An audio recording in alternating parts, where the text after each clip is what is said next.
Hello ನಮಸ್ಕಾರ ಎಲ್ರಿಗೂ welcome back my channel. ಈ ವಿಡಿಯೋದಲ್ಲಿ ರೆಸ್ಟೋರೆಂಟ್ ಸ್ಟೈಲ್ ಅಲ್ಲಿ ಮಾಡುವಂತ ಒಂದು ಪಾಲಕ್ ಗ್ರೇವಿನ ತೋರಿಸಿದೀನಿ ನಿಮಗೆ.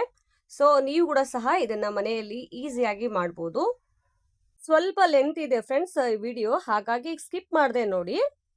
ಈ ಗ್ರೇವಿಯಲ್ಲಿ ನಾನು ಪಾಲಕ್ ಸೊಪ್ಪನ್ನ ಹೇರಳವಾಗಿ ಬಳಸಿದ್ದೀನಿ. ಸೊ ನೀವು ಕೂಡ ಪಾಲಕನ್ನ ಬಳಸ್ಬಿಟ್ಟು ಅಡಿಗೆ ಮಾಡಿ, ಅದರಿಂದ ನಮಗೆ ಹೆಲ್ತ್ಗೆ ತುಂಬಾನೇ ಬೆನಿಫಿಟ್ಸ್ ಇದೆ. ಹಾಗೆ ಹೇರ್ಸು ಮತ್ತೆ ನಮ್ಮ ಸ್ಕಿನ್ ಕೂಡ ಗ್ಲೋ ಆಗುತ್ತೆ ಫ್ರೆಂಡ್ಸ್.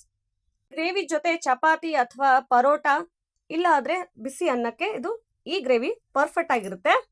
ಏನ್ ಸಾಮಗ್ರಿ ಹಾಕ್ತಾ ಇದೀನಿ ನೋಡೋಣವಾ. 2 ಸ್ಪೂನು ಧನಿಯಾ, 3 ಸ್ಪೂನು ಶೇಂಗಾ, ಒಂದು ಅರ್ಧ ಕಪ್ ಅಷ್ಟು ಬಿಳಿ ಎಳ್ಳು, 1.5 ಚಮಚ ಕಡಲೆಬೇಳೆ, 1.5 ಚಮಚ ಉದ್ದಿನ ಬೇಳೆ, 1 ಚಮಚ ಜೀರಿಗೆ. ಇದ್ರ ಜೊತೆ 1 ಇಂಚಷ್ಟು ಶುಂಠಿ, ಹಾಗೆ 1 ಗಡ್ಡೆ ಬೆಳ್ಳುಳ್ಳಿ, ಸ್ವಲ್ಪ ಕೊತ್ತಂಬರಿ ತಗೊಳ್ಳಿ. ಮೊದಲಿಗೆ ನಾವು ಶೇಂಗಾವನ್ನ ರೋಸ್ಟ್ ಮಾಡ್ಕೋಬೇಕು ನೋಡಿ ಫ್ರೆಂಡ್ಸ್, ಈ ರೀತಿ. ನಂತರದಲ್ಲಿ ನಾವು ಕಡಲೆಬೇಳೆ ಹಾಗೆ ಉದ್ದಿನ ಬೇಳೆನ ಸೇರಿಸ್ಕೊಂಡು ಚೆನ್ನಾಗಿ ರೋಸ್ಟ್ ಮಾಡಿ ತಕೋಬೇಕು. ಈ ಟೈಮಲ್ಲಿ ನೀವು ಬೇಕಾದ್ರೆ ಆಯಿಲ್ ಹಾಕೊಳ್ಳಿ, ಇಲ್ಲಾದ್ರೆ ಹಾಗೆ ನೀವು ರೋಸ್ಟ್ ಮಾಡಿ ಪಕ್ಕದಲ್ಲಿ ಎತ್ತಿಟ್ಕೊಳ್ಳಿ. ಇದ್ರ ಜೊತೆನೆ ನಾವು ಧನಿಯಾ ಸಹ ಹಾಕಬೇಕು ಇದೇ ಟೈಮಲ್ಲಿ. ಲೋ ಫ್ಲೇಮ್ ಅಲ್ಲಿ ಈ ಮಸಾಲೆ ಪದಾರ್ಥಗಳನ್ನ ಫ್ರೈ ಮಾಡ್ಕೊಳ್ಳೋಣ.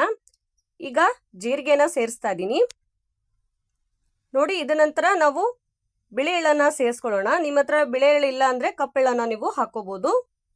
ಎಣ್ಣೆ ಹಾಕಿನೂ ಫ್ರೈ ಮಾಡಬಹುದು ಫ್ರೆಂಡ್ಸ್, ಹಾಕೇ ಫ್ರೈ ಮಾಡಬಹುದು. ಹಾಗೆ ಇಲ್ಲಿ ಸ್ವಲ್ಪ ಶುಂಠಿನ ನಾನು ಹಾಕ್ತಾ ಇದ್ದೀನಿ, ಹಾಗೆ ಬೆಳ್ಳುಳ್ಳಿ ಎಲ್ಲವನ್ನು ಸೇರಿಸ್ಬಿಟ್ಟು ಫ್ರೈ ಮಾಡ್ಕೊಳ್ಳೋಣ. ಇದೇ ಟೈಮಲ್ಲಿ 1 ಚಮಚದಷ್ಟು ಇಂಗನ್ನ ಸೇರಿಸ್ಕೊಳ್ಳಿ. ನಿಮ್ಗೆ ಇಷ್ಟ ಆದ್ರೆ ಸೇರಿಸ್ಕೊಳ್ಳಿ, ಇಲ್ಲ ಅಂದ್ರೆ ಸ್ಕಿಪ್ ಮಾಡಿ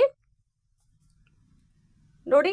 ಶೇಂಗಾ ಬೀಜವನ್ನ ಆಗ್ಲೇ ನಾನು ರೋಸ್ಟ್ ಮಾಡಿ ಇಟ್ಕೊಂಡಿದ್ನಲ್ವಾ, ಅದು ಸಹ ಇಲ್ಲೇ ಸೇರಿಸ್ಕೊಂಡು ಇದನ್ನ ರುಬ್ಕೊಳ್ಬೇಕು. ಇದು ರುಬ್ಬುವಂತ ಪದಾರ್ಥ. ಸೊ ಅದಕ್ಕೆ ಕೊತ್ತಂಬರಿ ಮತ್ತೆ ಹುಣಸೆಹಣ್ಣನ್ನ ಸೇರಿಸ್ಕೊಂಡು ರುಬ್ಕೊಂಬನ್ನಿ.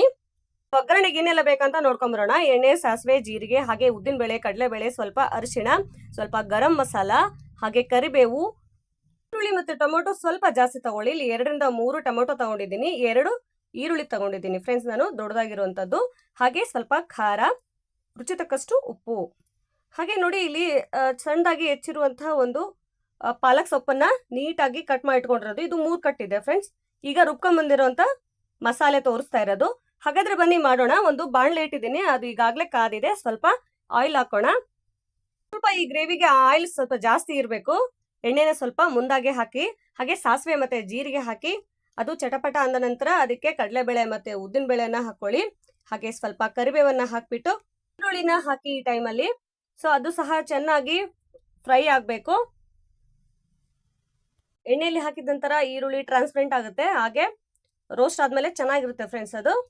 ಸೊ ನೋಡಿ ಈ ರೀತಿ ಆಗಬೇಕು. ಇದೇ ಟೈಮಲ್ಲಿ ಟೊಮೊಟೊನ ಹಾಕೊಳ್ಳಿ, ಅದು ಸಹ ಚೆನ್ನಾಗಿ ಫ್ರೈ ಆಗಲಿ.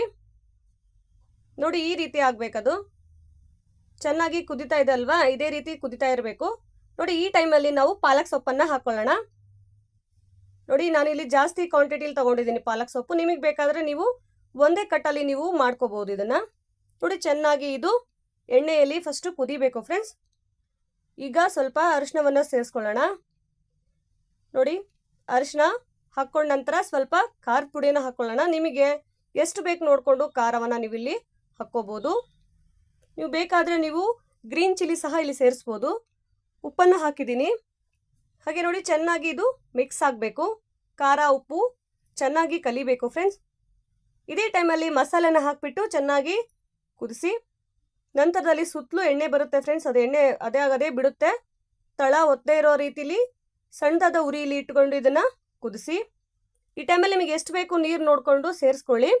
ಗ್ರೇವಿ ಸಖತ್ತಾಗಿ ಬರುತ್ತೆ ಫ್ರೆಂಡ್ಸ್, ಒಮ್ಮೆ ಟ್ರೈ ಮಾಡಿ ಮನೆಯಲ್ಲಿ ನೋಡಿ. ಒಂದು 5 ರಿಂದ 10 ನಿಮಿಷ ಕುದಿಸಿದ್ರೆ ಸಾಕು.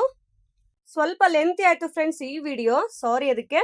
ಸೊ ಲಾಸ್ಟಲ್ಲಿ ಗರಂ ಮಸಾಲ ಹಾಕಿ ಆಯ್ತಾ ನೋಡಿ. ಚೆನ್ನಾಗಿ ಇದನ್ನ ಮಿಕ್ಸ್ ಮಾಡಿಬಿಟ್ಟು ಈ ತರ ಫಳಫಳ ಅಂತ ಕುದಿಯೋ ರೀತಿಲಿ ಇರಬೇಕು ಫ್ರೆಂಡ್ಸ್. ಈಗ ನೋಡಿ ಪಾಲಕ್ ಗ್ರೇವಿ ರೆಡಿ ಆಗಿದೆ. ಇದನ್ನ ಸರ್ವ್ ಮಾಡ್ಬೋದು. ಈಗ ಸ್ಕಿಪ್ ಮಾಡದೆ ಯಾರೆಲ್ಲ ಈ ವಿಡಿಯೋ ನೋಡ್ತಾ ಇದ್ರ ಅವ್ರಿಗೆಲ್ಲ ತುಂಬು ಹೃದಯದ ಧನ್ಯವಾದಗಳು ಫ್ರೆಂಡ್ಸ್.